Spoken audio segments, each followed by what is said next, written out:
I'm joined now by Dr. Diana Beech. She's Director of Policy and Advocacy at the Higher Education Policy Institute, and by Anastasia de Waal. She's Deputy Director of the think tank Civitas. Anastasia, I'll start with you.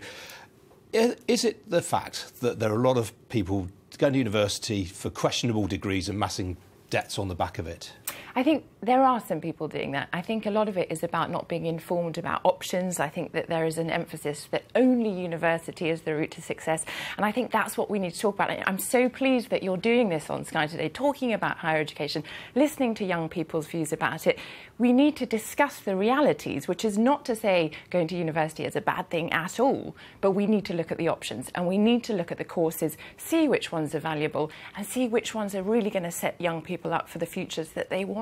So we should really be asking hard questions about the economic value that they bring, some of these courses? Absolutely. And just simply the value, is it going to be something that you find stimulating? I think the main problem, as I say, is that there's a sense that you have to go to university if you're going to be successful. We know that there are lots of very successful, high-profile, famous people, very successful in their careers, didn't go to university, but did, for example, in-work training routes. Now, it's not about saying one is better than the other, but it's about saying there are other options, and do scrutinise the course that you're about to fork out a lot of money for. All right, well, Diana, let's bring you in at this point. What do you think of what Anastasia's just been saying? I mean, basically, we should be a bit more questioning, a bit more judicious about sending half the population to university. Good evening. I would actually disagree with that. I think the value of a university education is there for all to see. There are financial benefits, so graduate earning potential. I know men can earn, on average in a lifetime, £170,000 more, and women that stretches to £250,000 more. But there's more benefits than that. There's the cultural and social ones that are often not spoken about as well, and you're not necessarily going to get these if you go out to work. And these are things like going away from home, getting transferable skills, living with others. It's much more about the subject that you study. Right, but I mean, should the taxpayer necessarily be paying for people to learn things like going out and getting drunk and socialising? I don't think going to university is about getting drunk and socialising. Actually, one of the benefits shows that in later life, graduates are actually more inclined not to drink, not to be obese, and to eat healthily. So graduates actually have 8% higher life expectancy. Anastasia, what do you think of that?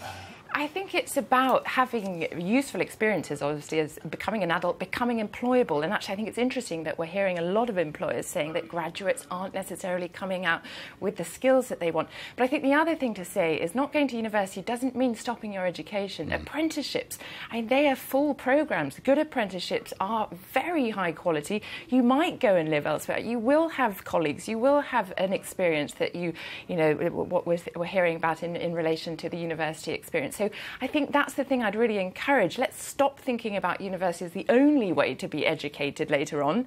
There are actually in-work training schemes, but also an apprenticeship is a continuation of education. It's not about just going straight into a job and starting the job. And we've got to factor that in to the reality. And we've also got to give that, I think, the necessary showing that it requires for young people. Diana Beech, that's a real issue, isn't it? I mean, we are now in a situation where, because we're sending half the country to university, a lot of jobs which previously didn't require degree-level qualifications now do.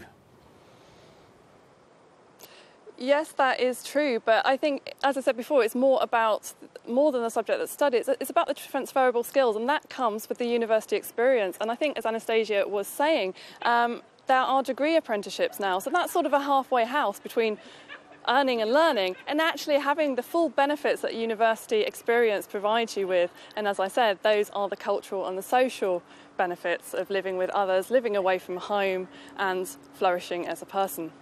Diana, you mentioned just now the huge gap in earnings. I think you said £250,000 that a female graduate can expect to earn over their working life compared with a non-graduate. In your view, does that justify tuition fees?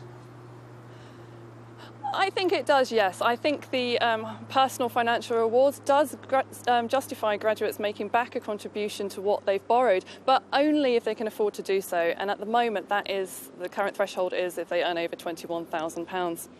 We've got this big row at the moment over the pay of university vice-chancellors. Do you think some of them should be volunteering for pay cuts to restore confidence in the higher education sector?